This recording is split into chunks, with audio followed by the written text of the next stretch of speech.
Hello everyone, मैं खुशबू और आप देख रहे हैं आपका अपना यूट्यूब चैनल एजुकेशन टेक फिलो। तो आज की वीडियो में मैं आपके लिए लेकर आई हूँ क्लास 9th की हिंदी का चैप्टर 9th जो है कबीर जी की साखियाँ और पद। तो आज की इस वीडियो में हम कबीर जी की साखियाँ पढ़ेंगे। जी हाँ, सबसे पहले मैं आपको बता दूँ कि साखियाँ का मतलब क्या होता है। आपने अब तक सुना हो कबीर जी की साखियाँ पद, परंतु आपने आज तक यह नहीं सुना होगा कि साखियाँ का मतलब क्या होता है, ना ही आपने कभी सोचा होगा। पर कोई बात नहीं, मैं आपको बता देती हूँ कि साखियाँ का अर्थ क्या होता है। तो साखियाँ का अर्थ होता है अपना ज्ञान दूसरों को देना। जी हाँ, जो भी हमने शिक्षा ली है, जो भी हमने ज्ञान प्राप्त किया है, जो भी ज्ञान हमारे पास में है, उसे दूसरों तक पहुँचाना, दूसरों को बांटना साखियाँ कहलाता है। आप सभी जानते हैं ज्ञान बांटने से और ज़्यादा बढ़ता है। इसे ना ही कोई चुरा सकता है और ना ही कोई छीन सकता है। हम ज्ञान को जितना दूसरों को देंगे उतना ज़्यादा बढ़ेगा। तो इसी को कबीर जी ने साखियाँ का नाम दिया है। इस वीडियो में कबीर जी की साखियाँ ही पढ़ेंगे। तो चलिए शुरू करते हैं इस वीडियो को, पढ़ते हैं कबीर जी की साखियाँ। सबसे पहले जो कबीर जी की साखी है वो है मानसरोवर सुभग जल हंसा केली कराही, मुक्ता फल मुक्ता चुगे अब उड़ी अनत ना जाही। तो यह तो थी कबीर जी की साखी। अब हम एक बार इसकी व्याख्या देख लेते हैं, फिर उसके बाद में मैं आपको सरल अर्थों में इसकी व्याख्या समझाऊंगी। तो इसकी व्याख्या है, जिस तरह से मानसरोवर में हंस खेलते हैं और मोती चुगते हैं और वहाँ के सुख को छोड़कर कहीं नहीं जाते, उसी तरह मनुष्य जीवन के मोहजाल में फंस जाता है और हमेशा इसी दुनिया में रहना चाहता है। तो यह तो थी हमारी साखी की व्याख्या। अब मैं आपको इसको सरल अर्थों में समझा देती हूँ कि इसका अर्थ क्या है। तो यहाँ पर कबीर जी कहना चाहते हैं कि जी मानसरोवर में हंस खेलते हैं। जी हाँ, मानसरोवर क्या होता है? एक तालाब, और तालाब के किनारे, तालाब के अंदर जो हंस खेलते हैं, कूदते हैं, वहाँ पर खाते पीते हैं, वहाँ मोती चुगते हैं, परंतु वे तालाब को यानी कि मानसरोवर को छोड़कर कहीं नहीं जाते, हमेशा वहीं मानसरोवर में यानी कि तालाब में रहना चाहते हैं। और ठीक उसी तरह कबीर जी ने मनुष्य के बारे में कहा है कि मनुष्य इस दुनिया में रहता है और दुनिया के इस जीवन के मोह जाल में, माया जाल में फंसकर रह जाता है, परंतु इन सब के बावजूद भी वह इस दुनिया को, इस जीवन को छोड़कर नहीं जाना चाहता, क्योंकि उसे ये मोह जाल या माया जाल पसंद है और वह कहीं पर भी किसी भी कीमत पर इस माया जाल को यानी कि इस जीवन को, इस जिंदगी को छोड़कर नहीं जाना चाहता। परंतु यह सच नहीं है। आप सभी जानते हैं अगर हम इस दुनिया में आए हैं तो हमें इस दुनिया से वापस भी जाना है। तो ये असंभव है कि हम इस दुनिया को छोड़कर कभी ना जाएं। हमें एक ना एक दिन, आज नहीं तो कल, इस दुनिया को छोड़कर जाना है। और यहीं पर कबीर जी हमें यही ज्ञान देना चाहते हैं कि हमें जीवन के माया जाल में नहीं फंसना चाहिए। ये तो हमेशा के लिए लगा रहेगा माया जाल, परंतु हमें इस माया जाल से निकलकर कुछ अलग करना चाहिए। तो चलिए अब दूसरी साखी की ओर बढ़ते हैं। प्रेमी ढूंढत में फिरो, प्रेमी मिले ना कोई, प्रेमी को प्रेमी मिले सब विष अमृत होई। तो चलिए अब एक बार मैं आपको इसकी व्याख्या बता देती हूँ, फिर इसके बाद मैं उसको सरल अर्थों में आपको समझाऊंगी। प्रेमी को ढूंढने से भी मुश्किल उसे पाना होता है, और यहाँ पर प्रेमी का मतलब ईश्वर से है, जिसे प्रेमी रूपी भक्त सच्चे मन से ढूंढने की कोशिश करता है। एक बार जब एक प्रेमी दूसरे प्रेमी अर्थात एक सच्चा भक्त, एक ईश्वर को मिल जाता है तो सारा संसार की सारी करवाहट विष यानी कि विष जो होता है, सारा संसार का विष होता है, वो अमृत में बदल जाता है।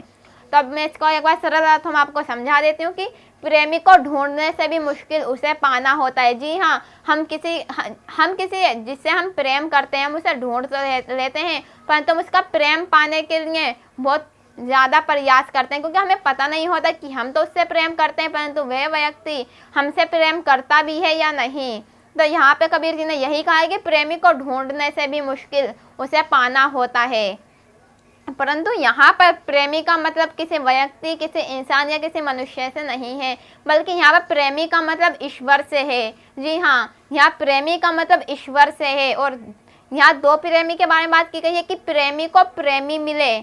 तो एक प्रेमी सच्चा भक्त है और दूसरा प्रेमी ईश्वर, यानी कि एक सच्चे भक्त को जब ईश्वर मिल जाता है तो दुनिया की सारी करवाहट, सारा विष अमृत में बदल जाता है। जब एक सच्चे भक्त को ईश्वर की प्राप्ति हो जाती है तो उसे दुनिया बहुत खूबसूरत लगने लगती है, क्योंकि वो दुनियादारी सब कुछ छोड़ देता है, ईश्वर की आस्था में लीन हो जाता है। उसे दुनिया की बुराइयों से कोई मतलब नहीं होता और वह सारे विष को, सारी कड़वाहट को भूलकर अमृत बन जाता है। तो यहीं पर कबीर जी हमें बस यही ज्ञान देना चाहते हैं कि हमें ईश्वर की आस्था में इतना लीन हो जाना चाहिए कि हम दुनिया की सारी बुराइयों को भूल जाएं। तो चलिए अब बढ़ते हैं अपनी अगली साखी की ओर।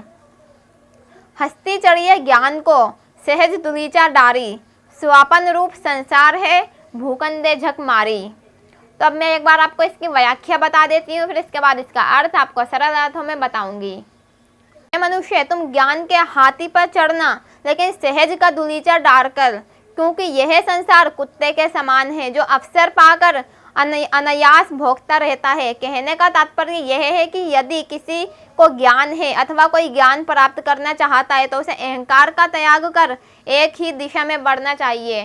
तो इसका मतलब यह है कि अगर कोई हमारे पास आता है, हमें ज्ञान देने के लिए हमारे पास आता है, तो हमें उसके लिए अपने एक बिछौना बिछाना चाहिए। बिछौना बिछाने का मतलब ये नहीं कि हम उसके लिए कोई चटाई या दरी बिछा दें, बल्कि उसके लिए अपना दिमाग खोल कर रखना चाहिए कि हाँ, हमें उससे ज्ञान प्राप्त करना है, उसे अच्छी शिक्षा ग्रहण करनी है, तो हमें उसके साथ अच्छा बर्ताव करना पड़ेगा। हमें उससे ऐसे बर्ताव करना पड़ेगा कि वो अपना सारा ज्ञान हमें दे दे।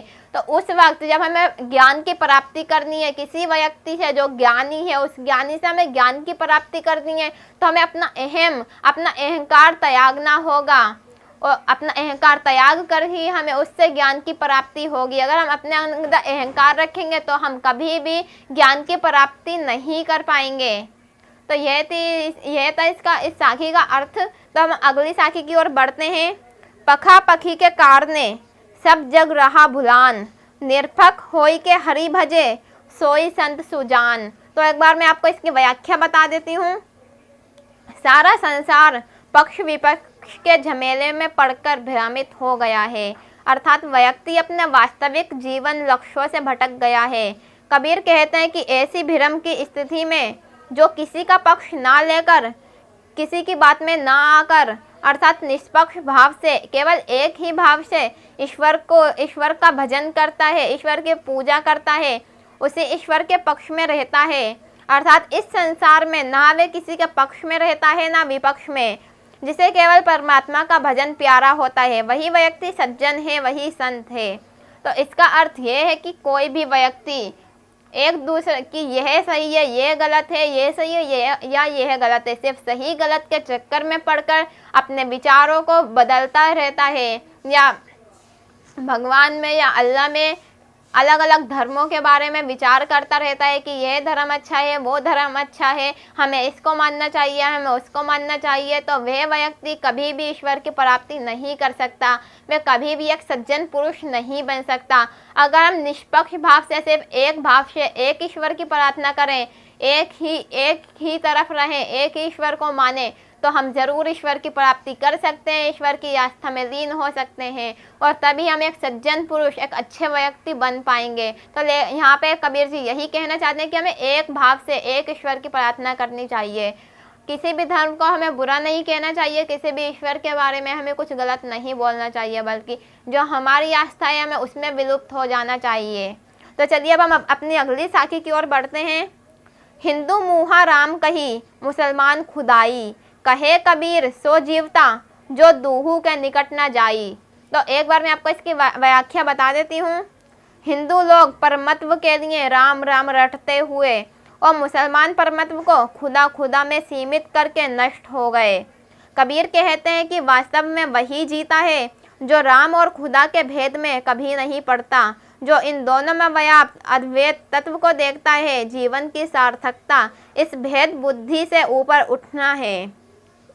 तो यहाँ कबीर जी कहना चाहते हैं कि जो हिंदू लोग होते हैं, जो हिंदू धर्म को मानने वाले लोग होते हैं, वो राम राम करते हैं ईश्वर के लिए, और जो मुसलमान धर्म के लोग होते हैं, मुसलमान धर्म को मानते हैं, वे लोग खुदा खुदा करते हैं। परंतु इन वास्तव में वही इंसान जीता है जो इन दोनों से ऊपर उठकर सिर्फ ईश्वर को मानता है, ना कि राम को, ना कि खुदा को, सिर्फ ईश्वर को मानता है। वही व्यक्ति, वही एक भक्त ईश्वर की नज़रों में अच्छा होता है, ईश्वर का प्रिय होता है, जो सिर्फ ईश्वर को मानता है, ना कि ना कि अलग अलग धर्मों के बारे में बोलता है कि राम राम या फिर खुदा खुदा।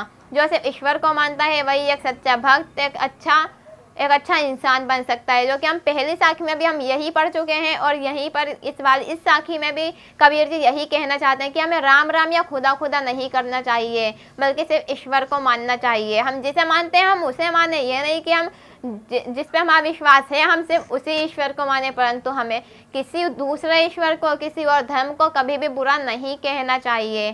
तो चलिए अब हम बढ़ते हैं अपनी अगली साखी की ओर। काबा फिरी काशी भया, राम ही भया रहीम, मोर चून मैदा भया, बैठी कबीर जीम। तो एक बार मैं आपको इसकी व्याख्या बता देती हूँ। काबा ही बदलकर काशी हो जाता है और राम ही रहीम होते हैं। यह वैसे ही होता है जैसे आटे को पीसने पर मैदा बन जाता है, जबकि दोनों गेहूं के ही रूप हैं। इसलिए चाहे आप काशी जाएं या काबा, राम की पूजा करें या अल्लाह की इबादत करें, हर हालात में आप भगवान को ही करीब जाएंगे। जी हाँ, तो इसका अर्थ यह है कि आप काबा जाएं या फिर काशी जाएं, तो आप भगवान के घर में ही रहे हैं, आप राम कहें या रहीम कहें, बोलता भगवान का नाम ही रहे हैं ना।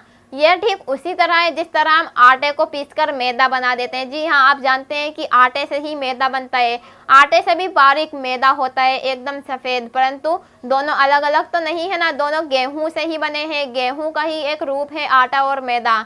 और इसी तरह कबीर जी यहाँ कहते हैं कि हम अल्लाह की इबादत करें या राम की पूजा करें, हम कर तो ईश्वर की ही पूजा रहे हैं, ईश्वर की ही आस्था कर रहे हैं। तो इसी तरह हमें ईश्वर की आस्था करनी चाहिए, तभी हम उसके करीब जा सकते हैं, उसके सच्चे भक्त हो सकते हैं। तो चलिए हम अपनी अगली साखी की ओर बढ़ते हैं। ऊंचे कुल का जन्मिया, जो करनी उचना होई, सुबरन कलश सुरा भरा, साधु निंदा सोई। तो एक बार मैं आपको इसकी व्याख्या बता देती हूँ। सिर्फ ऊंची जाति का या ऊंचे कुल में जन्म लेने से कुछ नहीं होता, आपके कर्म अधिक मायने रखते हैं, आपके कर्मों से ही आपकी पहचान बनती है। यह वैसे ही है जैसे यदि सोने के बर्तन में शराब यानी कि मदिरा रख दी जाए तो इससे सोने के गुण फीके पड़ जाते हैं। तो इसका अर्थ यह है कि अगर हमने ऊंची जाति में, ऊंचे कुल में जन्म लिया है, परंतु इसके बावजूद भी हमारे कर्म जो हैं, हमारे कार्य जो हैं वह अच्छे नहीं हैं, तो ऊंचे कुल का या ऊंची जाति का होने से कोई फ़ायदा नहीं है। और ठीक उसी तरह अगर हमारे कर्म बहुत अच्छे हैं, हम बहुत अच्छे कार्य करते हैं, दूसरों को खुश रखते हैं, सभी को प्यार देते हैं, और अगर हम नीची जाति के भी हैं, नीचे कुल के भी हैं, तब भी हम बहुत ज़्यादा महान हैं। और इसका एक उदाहरण देते हुए कबीर जी ने बताया कि अगर शराब को यानी कि मदिरा जो होती है उसे हम सोने के बर्तन में रख दें तो मदिरा के गुण नहीं बढ़ते, बल्कि सोने के गुण और घट जाते हैं। और उसी तरह अगर एक ऊंचे कुल का या ऊंची जाति में जन्म लिया हुआ इंसान बुरे कर्म करता है तो उसके कुल, उसकी जाति जो है कोई उसे ऊंचा नहीं बना पाती, उसकी इज्जत नहीं होती, बल्कि एक इंसान की पहचान उसके कर्मों से होती है। इसीलिए हमें अपने कर्म अच्छे बनाने चाहिए, जिससे लोग हमारी जाति है, हमारा कुल है, उससे हमें ना पहचान कर हमारी जाति से हमें पहचाने, क्योंकि हर इंसान की पहचान उसके कर्मों से ही होती है। जैसे हम कर्म करेंगे वैसा ही हमें फल मिलेगा। आप जानते ही हमें, फिर मैं आपको बताऊं कि जैसे हम कर्म करेंगे वैसा ही हमें उसका फल मिलेगा। कहते हैं ना, जैसा बोओगे वैसा काटोगे, तो जैसे हम कार्य करेंगे वैसे ही हमें मिलेगा। लोग वैसा ही हमारे साथ बर्ताव करेंगे। अगर हम किसी के साथ बुरा बर्ताव करते हैं तो वो व्यक्ति भी हमारे साथ बुरा ही बर्ताव करेगा, हमें उसके बदले कोई अच्छा बर्ताव तो मिलेगा नहीं। तो आई होप आपको ये वीडियो पसंद आया, आपको बहुत ज़्यादा समझ में आया। यहाँ कबीर जी ने अपना ज्ञान देने की कोशिश की है साखियाँ के माध्यम से, क्योंकि साखियाँ का मतलब ही होता है अपना ज्ञान दूसरों को देना। तो यहाँ कबीर जी ने साखियों के माध्यम से अपना सारा ज्ञान हमें देने की कोशिश की है कि हमें इस जीवन के मोहजाल में नहीं फंसना चाहिए, हमें एक ईश्वर को मानना चाहिए, खुदा में या राम में हमें भेदभाव नहीं करना चाहिए, हमें सिर्फ ईश्वर की आस्था में लीन होना चाहिए। हमारे ऊंचे कुल, ऊंचे जाति होने से कोई फ़ायदा नहीं है, बल्कि हमारे कर्म अच्छे होने चाहिए, तभी हम एक सज्जन पुरुष, एक अच्छे इंसान बन सकते हैं। आगे की वीडियो जो कबीर जी के पद हैं वो अगली वीडियो में हम लेकर आएंगे। तो thank you for watching education tech फिलो।